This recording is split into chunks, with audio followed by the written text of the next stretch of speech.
பல்வேறு கோரிக்கைகளை வலியுறுத்தி திருப்பத்தூர் தூய நெஞ்ச கல்லூரி முன்பு பல்கலைக்கழக ஆசிரியர் சங்கத்தினர் ஆர்ப்பாட்டத்தில் ஈடுபட்டனர்.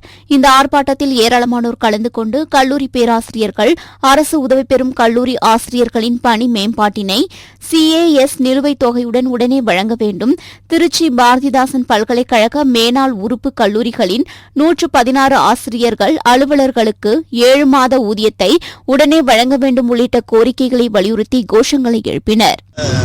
பல்கலைக்கழக ஆசிரியர் சங்கம் தூய நெஞ்ச கல்லூரி கிளையின் சார்பாக இந்த கருப்பு பேட்ஜ் அணிகிற போராட்டமானது நடைபெற்றுக் கொண்டிருக்கிறது. ஏறக்குறைய 2 ஆண்டுகளாக பணி மேம்பாட்டுக்கான ஆணை வழங்கிய பின்னும் எங்களுக்கு இன்னும் பணி மேம்பாட்டு வழங்கப்படவில்லை. கல்லூரி ஆசிரியர்களுக்கு, அரசு உதவி பெறும் கல்லூரி ஆசிரியர்களுக்கு பணி மேம்பாடு வழங்கவில்லை. இரண்டாவதாக நிலுவைத் தொகையும் இன்னும் வழங்கப்படவில்லை. அரசு கல்லூரி ஆசிரியர்களுக்கு பணி மேம்பாடு வழங்கப்பட்டு நிலுவைத் தொகை செலுத்தாகிவிட்டது. அரசினுடைய இந்த பாரபட்சத்தை கண்டித்துதான் இந்த போராட்டம் நடைபெற்றுக் கொண்டிருக்கிறது. சிவகங்கை மாவட்டம் காரைக்குடி அருகே சாக்கோட்டை தேர் திருவிழாவை முன்னிட்டு மாட்டு வண்டி எல்கை பந்தயம் நடைபெற்றது. பெரிய மாடு, நடுமாடு என 2 பிரிவுகளாக நடைபெற்ற இப்போட்டியில் சிவகங்கை, மதுரை, புதுக்கோட்டை, தேனி, திண்டுக்கல் மாவட்டங்களைச் சேர்ந்த 15 ஜோடி மாடுகள் பங்கேற்றன. பெரிய மாட்டிற்கு 8 மைல் தூரமும், நடுமாடு பிரிவிற்கு 7 மைல் தூரமும் பந்தய எல்லைகளாக நிர்ணயிக்கப்பட்டது.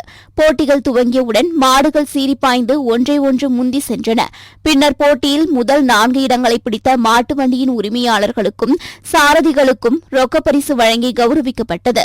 இப்போட்டியினை சாக்கோட்டை, காரைக்குடி, கண்டனூர், பீர்க்கலைக்காடு, பழையூர், சிறுவயல் மற்றும் சுற்றுவட்டார பகுதியிலிருந்து வந்த பார்வையாளர்கள் சாலையின் இருபுறங்களில் நின்று கண்டு ரசித்தனர். சென்னை திருவொற்றியூர் பகுதியில் மதுமதி என்கிற பெண்ணை எருமை மாடு ஒன்று முட்டி தூக்கியதில் அப்பெண் பலத்த காயமடைந்தார். இந்நிலையில் மாட்டின் உரிமையாளர்கள் 2 மீது வழக்கு பதிவு செய்து போலீசார் கைது செய்தனர். இதனையடுத்து தனியார் மருத்துவமனையில் சிகிச்சை பெற்று வரும் மதுமதி அவரது குடும்பத்தாரை நேரில் சந்தித்து ஆறுதல் கூறி 1 லட்சம் ரூபாய் நிதியினை திருவொற்றியூர் திமுக சட்டமன்ற உறுப்பினர் KP சங்கர் வழங்கினார். ராமநாதபுரத்தில் உள்ள ராமநாத சுவாமி கோவில் உண்டியல்கள் நிறைந்ததால் காணிக்கைகள் எண்ணும் பணி கோவிலின் கிழக்கு கோபுர மண்டபத்தில் நடைபெற்றது. இதில் 500 ஊழியர்கள் மற்றும் ராமேஸ்வரத்தில் உழவார பணி மேற்கொள்பவர்கள், சேலம், தஞ்சாவூர் ஆகிய பகுதிகளைச் சேர்ந்தவர்கள், தன்னார்வலர்கள் உள்ளிட்டோர் அரசு வழிகாட்டு நெறிமுறைகளை பின்பற்றி உண்டியல் எண்ணும் பணியை மேற்கொண்டனர். இந்நிலையில் உண்டியல் எண்ணப்பட்டதில் 1,19,19,204 ரூபாய் ரொக்கமும், தங்கம் 201 கிராம் 500 மில்லி கிராமும், வெள்ளி 4 கிலோ 80 கிராம் மற்றும் வெளிநாட்டு பணம் 113 எண்ணம் வரை கிடைத்துள்ளதாக கோவில் இணை ஆணையர் சிவராம்குமார் தெரிவித்தார். திண்டுக்கல் மாவட்டம் பழனி பேருந்து நிலையத்தில் தௌபிக் என்பவர் பேருந்துக்காக நின்று கொண்டிருந்தார். அப்போது அங்கு வந்த 2 பேர் தௌபிக்கிடம் பணம் பறிக்க முயற்சி செய்துள்ளனர். மேலும் அவர்கள் கையில் வீச்சருவாள் இருந்துள்ளது. இதனிடையே வீச்சருவாளுடன் 2 நபர்கள் இருப்பதை கவனித்த பொதுமக்கள் பழனி டவுன் காவல் நிலையத்திற்கு தகவல் தெரிவித்தனர். அதன் பேரில் சம்பவ இடத்திற்கு வந்த போலீசாரை கண்டு இருவரும் தப்பி ஓடினர். இதனையடுத்து பொதுமக்கள் உதவியுடன் 2 கொள்ளையர்களையும் விரட்டி சென்று பிடித்த காவலர்கள் அவர்களை பழனி காவல் நிலையத்திற்கு அழைத்து சென்றனர். பின்னர் அவர்களிடம் மேற்கொண்ட விசாரணையில் ஒருவர் சென்னையைச் சேர்ந்த கார்த்திக் என்பதும், மற்றொருவர் ராம்நாட்டை சேர்ந்த புவியரசன் என்பதும், இருவரும் வழிப்பறி, திருட்டு உள்ளிட்ட செயல்களில் ஈடுபட்டு வந்ததும் தெரியவந்தது. மேலும் இவர்கள் மீது பழனி போலீசார் வழக்கு பதிவு செய்து விசாரணை மேற்கொண்டு வருகின்றனர். கடலூர் மாவட்டம் விருதாச்சலம் அடுத்த வேப்பூர் பகுதியைச் சேர்ந்த மணிகண்டன் என்பவரின் மனைவி நீலாவதி வீட்டை விட்டு வெளியே சென்றுள்ளார். ஆனால் வெளியே சென்றவர் வெகுநேரம் ஆகியும் வீடு திரும்பாததால் அவரது கணவர் மற்றும் உறவினர்கள் பல்வேறு இடங்களில் தேடி பார்த்துள்ளனர். அதே சமயம் காட்டுமயிலூர் பகுதியில் சீனிவாசன் என்பவருக்கு சொந்தமான கீற்று கொட்டகை தீப்பிடித்து எரிவதாகவும், கொட்டகைக்குள் பெண் ஒருவர் இருப்பதாகவும் வேப்பூர் காவல் நிலையத்திற்கு தகவல் வந்துள்ளது. அதன் பேரில் சம்பவ இடத்திற்கு சென்ற போலீசார் 95% முற்றிலுமாக உடல் எரிந்த நிலையில் பெண் ஒருவர் இருப்பதைக் கண்டு அவரை மீட்டு விருதாச்சலம் அரசு மருத்துவமனைக்கு கொண்டு சென்றனர். தீ வைத்து குளித்துக் கொண்டவரின் முகம் சரிவர தெரியாததால் தீ வைத்து தற்கொலை செய்து கொண்டது லீலாவதியா அல்லது வேறு யாராவதா என காவல்துறையினர் விசாரணை மேற்கொண்டு வருகின்றனர். கடலூர் மாவட்டம் வேப்பூர் வட்டம் காட்டுமயிலூர் கிராமத்தில் மனுநீதி நாள் முகாம் நடைபெற்றது. இம்முகாமில் மாவட்ட ஆட்சியர் அருண் தம்புராஜ் கலந்து கொண்டு தொகுப்பு வீடு கட்டும் உத்தரவு, இலவச மனைப்பட்டா, குடும்பத் தலைவர் இறப்பு நிவாரணம், ஆதி திராவிட நலத்துறை மற்றும் பிற்படுத்தப்பட்டோர் நலத்துறை சார்பில் தையல் இயந்திரம், பட்டா உட்பிரிவு மாற்றம், வேளாண் இடுபொருட்கள் மற்றும் விவசாய தளவாட பொருட்கள் உள்ளிட்ட 233 பயனாளிகளுக்கு 39,58,388 ரூபாய் மதிப்புள்ள நலத்திட்ட உதவிகளை வழங்கினார். தூத்துக்குடி மாவட்டம் புதுக்கோட்டை சிஎஸ்ஐ தேவாலயம் அருகே நிறுத்தப்பட்டிருந்த இருசக்கர வாகனத்தின் அருகே தள்ளாடியபடி இளைஞர் ஒருவர் வாகனத்தின் மீது சிறிது நேரம் அமர்ந்து வாகனத்தின் பூட்டை உடைத்து இருசக்கர வாகனத்தை திருடி செல்லும் சிசிடிவி காட்சிகள் வெளியாகியுள்ளது. இந்நிலையில் இந்த திருட்டு சம்பவத்தில் ஈடுபட்ட நபர் யார் என்ற விவரம் இதுவரை தெரியவில்லை. மேலும் இந்த திருட்டு சம்பவம் குறித்து புதுக்கோட்டை காவல்துறையினர் வழக்கு பதிவு செய்து விசாரணை மேற்கொண்டு வருகின்றனர். ராமநாதபுரம் மாவட்டம் கமுதி, கண்ணார்பட்டி, கோட்டைமேடு உள்ளிட்ட பகுதிகளில் கஞ்சா விற்பனை நடைபெறுவதாக போலீசாருக்கு ரகசிய தகவல் கிடைத்தது. அதன் பேரில் கமுதியிலிருந்து வெளியூர் செல்லும் சாலைகளில் போலீசார் வாகன சோதனையில் ஈடுபட்டனர். அப்போது அரண்மனைமேடு பகுதியில் போலீசார் வாகன சோதனையில் ஈடுபட்டிருந்தபோது அவ்வழியாக வந்த இருசக்கர வாகனத்தை தடுத்து நிறுத்தி சோதனை செய்தனர். இந்த சோதனையில் 1/2 கிலோ கஞ்சாவை மறைத்து வைத்து கொண்டு சென்றது தெரியவந்தது. இதனைத் தொடர்ந்து கஞ்சாவை பறிமுதல் செய்து இருசக்கர வாகனத்தில் வந்த கமுதி கண்ணார்பட்டியைச் சேர்ந்த பாலமுருகன் என்ற மற்றும் எக்ஸ்பிரஸ் சிட்டியைச் சேர்ந்த தருண்குமார் ஆகிய இருவரையும் கைது செய்து காவல் நிலையம் அழைத்து சென்று விசாரணை மேற்கொண்டு வருகின்றனர். திருப்பூர் மாவட்டம் பல்லடம் அருகே ராயர்பாளையம் பகுதியில் தனியாருக்கு சொந்தமான பொருட்காட்சி செயல்பட்டு வருகிறது. இந்த பொருட்காட்சியில் பணிபுரியும் கேரளாவை சேர்ந்த ஊழியர்கள் சிலர் அதே பகுதியில் சிறிய அறையை வாடகைக்கு எடுத்து வசித்து வருகின்றனர். இந்நிலையில் பொருட்காட்சி பணியாளர்கள் தூங்கிக் கொண்டிருக்கும் போது மர்ம நபர் ஒருவர் அவர்கள் தங்கியிருந்த பகுதிக்கு சென்று ஜெபின், விஜாஸ், அப்பு ஆகிய 3 நபர்களின் 50,000 ரூபாய் மதிப்புள்ள செல்போனை திருடி சென்றுள்ளார்.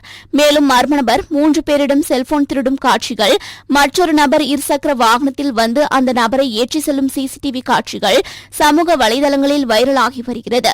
மேலும் இச்சம்பவம் குறித்து பல்லடம் போலீசார் வழக்கு பதிவு செய்து விசாரணை நடத்தி வருகின்றனர்.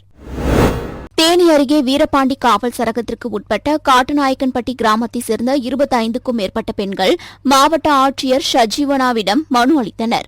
அம்மனுவில் காட்டுநாயக்கன்பட்டி மற்றும் அதனை சுற்றியுள்ள கிராமத்தில் 24 மணி நேரமும் சட்டவிரோதமாக மது விற்பனை செய்யப்பட்டு வருவதாகவும், எனவே மாவட்ட நிர்வாகம் உடனடியாக சட்டவிரோதமாக நடைபெறும் மது விற்பனையை தடுத்து நிறுத்த வேண்டும் என்றும் கோரிக்கை விடுக்கப்பட்டிருந்தது. நைட்டும் பகலும் குடிக்கிறார் சார். எங்க வீட்டில் ஏன் குடிக்கிறேன்னு கேட்டால் பாட்டிலோட தலையில் அடிக்க வர்றாரு. எனக்கு கொத்தனார் வேலை செஞ்சு பொழைக்கிறேன். ஒரு நாளைக்கு எனக்கு உயிரும் இல்லாமல் ஆவியும் இல்லாமல் போகுது. நான் சாக போகிறேன். பிள்ளைகள் 2 பிள்ளைங்க சாக போகிறேன். என்னைய காப்பாற்றுங்க. எங்கள் ஊருக்குள்ளே ஒரு தப்பு குண்டுலையும் விற்கிறாங்க. நடந்து பொம்பளை பிள்ளைங்க போக முடியல. வீட்லேயும் விற்கிறாங்க, தெருவில் விற்கிறாங்க. வீடு பக்கத்தில் தான், எங்கள் வீடு பக்கத்தில் தான் அவங்க இருக்காங்க. எங்கள் வீடு பக்கத்தில் தான் அவங்க விற்கிறாங்க. எங்கேயும் போக முடியல. ஸ்கூல் பிள்ளைங்க பஸ் ஏற முடியல. பஸ் ஏறுற இடத்துல குடிச்சிட்டு படுக்கிறாங்க. குடிச்சிட்டு கேலி கிண்டலும் பண்ணுறாங்க. பொம்பளை பிள்ளைங்க 10வது படிக்கிற பொம்பளை பிள்ளைங்க போயிட்டு வந்து வீட்டில் அழுகுறாங்க. அம்மா இந்த மாதிரி கிண்டல் பண்ணுறாங்க, எடுக்கிறாங்கன்னு சொல்லி அழுகுறாங்க. இதான் சார் உண்மை. சர்வதேச போதைப்பொருள் ஒழிப்பு தினத்தை முன்னிட்டு விருதுநகர் மாவட்டம் அருப்புக்கோட்டையில் உள்ள SPK ஆண்கள் மேல்நிலைப்பள்ளி மாணவர்கள் பங்கேற்ற விழிப்புணர்வு பேரணி நடைபெற்றது. இந்த விழிப்புணர்வு பேரணியை அருப்புக்கோட்டை DSP காயத்ரி கொடியசைத்து துவக்கி வைத்தார். இந்த விழிப்புணர்வு பேரணியில் போதைப்பொருளுக்கு எதிரான விழிப்புணர்வு வாசகங்கள் அடங்கிய பதாகைகளை ஏந்தி போதைப்பொருள் பயன்படுத்த வேண்டாம் என்பது குறித்து விழிப்புணர்வு முழக்கங்கள் எழுப்பியவாறு மாணவர்கள் சென்றனர். இதனைத் தொடர்ந்து புதிய பேருந்து நிலையத்தில் யமதர்மன் வேடம் அணிந்த நபர் மூலம் கிராமிய பாடல்கள் இசைக்கப்பட்டு போதைப்பொருள் பயன்படுத்துவதால் ஏற்படும் தீமைகள் குறித்த விழிப்புணர்வு கலை நிகழ்ச்சிகள் நடைபெற்றது. இந்த விழிப்புணர்வு நிகழ்ச்சியில் 500க்கும் மேற்பட்ட பள்ளி மாணவர்கள், காவல்துறை அதிகாரிகள் உள்ளிட்ட ஏராளமானோர் கலந்து கொண்டனர். சர்வதேச போதைப்பொருள் ஒழிப்பு தினத்தை முன்னிட்டு மதுரையில் அருங்காட்சியக வளாகத்தில் மாணவ மாணவிகள் கலந்து கொண்ட விழிப்புணர்வு பேரணி நடைபெற்றது. இந்த விழிப்புணர்வு பேரணியை மாவட்ட ஆட்சியர் சங்கீதா கொடியசைத்து துவங்கி வைத்தார். காந்தி அருங்காட்சியகத்தில் தொடங்கிய இப்பேரணி மதுரை மாநகரின் முக்கிய சாலை வழியாக சென்று மீண்டும் அருங்காட்சியகத்தில் நிறைவடைந்தது. இந்நிகழ்ச்சியில் காவல் துணை ஆணையர் மீனா குமாரி மற்றும் அரசு அதிகாரிகள் பலர் கலந்து கொண்டனர். நாமக்கல் மாவட்டம் ராசிபுரம் அடுத்த புதுப்பட்டி பகுதியைச் சேர்ந்தவர் சண்முகம். இவரது மகள் தன்ஷிகா புதுப்பட்டி அரசு உயர்நிலைப் பள்ளியில் 6ஆம் வகுப்பு பயின்று வருகிறார். இந்நிலையில் மாணவி வழக்கம்போல் காலையில் பள்ளிக்கு சென்ற நிலையில் இடைவெளிக்கு சென்ற மாணவி பள்ளியில் மயக்கமடைந்து விழுந்ததாக கூறப்படுகிறது. பின்னர் ஆசிரியர்கள் மாணவியை மீட்டு அருகில் உள்ள வடுகம் அரசு ஆரம்ப சுகாதார நிலையத்திற்கு அழைத்து சென்றனர். அங்கு மருத்துவர்கள் மாணவிக்கு முதலுதவி சிகிச்சை அளித்து பின்னர் மேல் சிகிச்சைக்காக ராசிபுரம் மாவட்ட தலைமை அரசு மருத்துவமனைக்கு அனுப்பி வைத்தனர். அங்கு மாணவியை பரிசோதித்த மருத்துவர்கள் அவர் உயிரிழந்ததாக தெரிவித்தனர். இதனையடுத்து காவல்துறையினரின் முதற்கட்ட விசாரணையில் தனிஷிகா சிறு வயது முதலே இதய நோயால் பாதிக்கப்பட்டிருந்தது தெரியவந்தது. மயிலாடுதுறை மாவட்ட சீர்காழி கொள்ளிடம் முக்கூட்டு காவல்துறை மற்றும் சீர்காழி பெஸ்ட் மெட்ரிக் மேல்நிலைப்பள்ளி சார்பில் கள்ள சாராயத்திற்கு எதிரான விழிப்புணர்வு பேரணி நடைபெற்றது. இந்த விழிப்புணர்வு பேரணியை சீர்காழி காவல் ஆய்வாளர் சிவக்குமார் கொடியசைத்து தொடங்கி வைத்தார். தடாலன் வீதியில் தொடங்கி இந்த பேரணி கடைவீதி, பிடாரி வடக்கு வீதி, ஈவேரா சாலை, பழைய பேருந்து நிலையம், கச்சேரி ரோடு, புதிய பேருந்து நிலையம் வழியாக சென்று தென்பாதி தமிழிசை மூவர் மணிமண்டபத்தில் நிறைவடைந்தது. இப்பேரணியில் கள்ள சாராயத்திற்கு எதிரான விழிப்புணர்வு வாசகங்கள் அடங்கிய பதாகைகளை மாணவ மாணவிகள் கையில் ஏந்தி சாராயம் குடிக்காதே என்று கோஷங்களை எழுப்பினர். இதில் ஆசிரியர்கள், மாணவர்கள் உள்ளிட்ட பலர் கலந்து கொண்டனர். காஞ்சிபுரம் மாவட்டம் குன்றத்தூர் ஒன்றியத்திற்கு உட்பட்ட சோமங்கலம் ஊராட்சியில் சாலை ஓரங்களில் உள்ள மின்விளக்குகள், கம்பங்கள் சேதமடைந்து சாய்ந்த நிலையில் உள்ளது. இந்நிலையில் அப்பகுதியில் தொடக்க கூட்டுறவு கடன் சங்கம் வங்கி உள்ளதால் அங்கு வரும் விவசாயிகள் அச்சமடைந்துள்ளனர். மேலும் மின் அலுவலகத்தில் மின் கட்டணம் செலுத்த வரும் பொதுமக்கள் மின் கட்டணம் செலுத்தக்கூடிய இடத்தில் மேற்கூரை சிமெண்ட் சீட்டுகள் உடைந்து சேதம் ஏற்பட்டுள்ளதால் மேற்கூரையும் விழும் அபாய நிலையில் இருப்பதாக பொதுமக்கள் அச்சம் தெரிவித்துள்ளனர். எனவே துறை சார்ந்த அலுவலர்கள் உடனடியாக நடவடிக்கை எடுக்க வேண்டும் என்று அப்பகுதி மக்கள் கோரிக்கை விடுத்துள்ளனர். சர்வதேச போதைப்பொருள் ஒழிப்பு தினத்தை முன்னிட்டு தமிழ்நாடு மதுபோதை மனநல மையங்கள் நலசங்கம் சார்பில் சென்னை குருநானக் கல்லூரியிலிருந்து வேளச்சேரி 100 அடி சாலை வரை மாணவர்களின் விழிப்புணர்வு பேரணி நடைபெற்றது. இந்த பேரணியை போதைப்பொருள் கட்டுப்பாட்டு பிரிவு வடக்கு மண்டல இயக்குநர் அரவிந்த் சிறப்புரையாற்றி கொடியசைத்து துவங்கி வைத்தார். இதில் போதைப் பொருட்களிலிருந்து விலகி ஆரோக்கியமாக வாழ உறுதிமொழி ஏற்கப்பட்டது. இதனைத் தொடர்ந்து செய்தியாளர்களிடம் பேசிய போதைப்பொருள் கட்டுப்பாட்டு பிரிவு வடக்கு மண்டல இயக்குநர் அரவிந்த் பொதுமக்கள், அரசு கல்வி நிறுவனங்கள் என அனைத்துமே இணைந்து செயல்பட்டால் மட்டுமே போதையில்லாத இந்தியாவை உருவாக்க முடியும் என்று தெரிவித்தார். போதைப் பொருள் ஒழிக்க வேண்டும், போதையில்லாத தமிழகம், போதையில்லாத இந்தியா உருவாக வேண்டும் என்றால் அரசாங்க அதிகாரிகள், மற்ற ட்ரக் லா என்ஃபோர்ஸ்மெண்ட் ஏஜென்சிஸ் மற்றும் இல்லாமல் சிவில் சொசைட்டி, மாணவர்கள், கல்வி நிலையங்கள் அனைத்தும் இணைந்து செயல்பட்டால் மட்டுமே இந்த போதையில்லாத இந்தியாவை உருவாக்க முடியும். அதற்காக அனைத்து கல்லூரிகளிலும் பள்ளிகளிலும் தொடர்ச்சியாக அவேர்னஸ் ப்ரோக்ராம்ஸ், மற்ற ஸ்டூடெண்ட்ஸ் பார்ட்டிசிபேட்டிங் ஆக்டிவிட்டீஸ் எல்லாம் தொடர்ந்து முன்னெடுத்து செய்ய வேண்டும் என்று நாங்கள் கேட்டுக்கொள்கிறோம். ராமநாதபுரம் மாவட்டம் முதுகுளத்தூர் அருகே உள்ள திருவரங்கம் பகுதியில் விவசாய நிலத்தில் சட்டவிரோதமாக மணல் அள்ளப்படுவதாக கீழத்தூவல் போலீசாருக்கு ரகசிய தகவல் கிடைத்தது. அதன் பேரில் கீழத்தூவல் காவல் ஆய்வாளர் இளங்கோவன் தலைமையில் போலீசார் ரோந்து பணியில் ஈடுபட்டிருந்தனர். அப்போது திருவரங்கம் பகுதியில் உள்ள விவசாய நிலத்தில் திருட்டுத்தனமாக ஜேசிபி இயந்திரம் மூலம் டிப்பர் லாரியில் மணல் அள்ளியது தெரியவந்தது. இதனையடுத்து சம்பவ இடத்திற்கு சென்ற போலீசார் மணல் அள்ள பயன்படுத்தப்பட்ட ஜேசிபி இயந்திரத்தின் உரிமையாளரும் ஓட்டுநருமான பனையடி நேந்தல் கிராமத்தைச் சேர்ந்த லோகநாதன் என்பவரையும், பரமக்குடி மாதவன் நகர் பகுதியைச் சேர்ந்த டிப்பர் லாரி உரிமையாளரும் ஓட்டுநருமான முத்தரசையும் கைது செய்து காவல் நிலையம் அழைத்து சென்றனர். பின்னர் ஜேசிபி இயந்திரம், டிப்பர் லாரியை பறிமுதல் செய்து திருட்டுத்தனமாக அனுமதியின்றி மணல் அள்ளிய 2 பேரை கைது செய்து சிறையில் அடைத்தனர். தூத்துக்குடி மாவட்டம் சிவானந்தா குளம் அரசு மதுபான கடைக்கு மதுபான மொத்த குடோனில் இருந்து லாரி மூலம் மதுபான பெட்டிகள் கொண்டுவரப்பட்டு லோட்மேன்கள் கடைக்குள் சரக்குகளை இறக்கிக் கொண்டிருந்தனர். அப்போது அங்கு வந்த 2 நபர்கள் லோட்மேன்களை மிரட்டி ஒரு பெட்டி பீர் பாட்டிலை திருடி சென்றுள்ளனர்.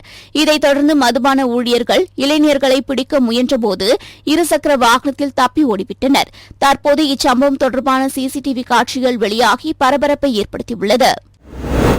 சர்வதேச போதைப்பொருள் ஒழிப்பு தினத்தை முன்னிட்டு ராமநாதபுரம் மாவட்டம் அரண்மனை வளாகத்தில் பள்ளி மாணவர்கள் கலந்து கொண்ட விழிப்புணர்வு பேரணி நடைபெற்றது. இப்பேரணியை மாவட்ட ஆட்சியர் விஷ்ணு சந்திரன் கொடியசைத்து துவங்கி வைத்தார். இந்த பேரணியானது அரண்மனை சென்ட்ரல் பிளாக் வழியாக சென்று அரசு பெண்கள் கலை மற்றும் அறிவியல் கல்லூரியில் நிறைவடைந்தது. இந்த பேரணியில் மாணவர்கள் சிலம்பாட்டம், ஒயிலாட்டம், தற்காப்பு கலைகள் உள்ளிட்டவைகளை செய்து காட்டி சிறப்பித்தனர். இப்பேரணியில் மாவட்ட காவல் கண்காணிப்பாளர் சந்தீஷ் மற்றும் மதுவிலக்குத்துறை, தேசிய சாரணர் இயக்கம், தேசிய மாணவர் படை உள்ளிட்டோர் கலந்து கொண்டனர்.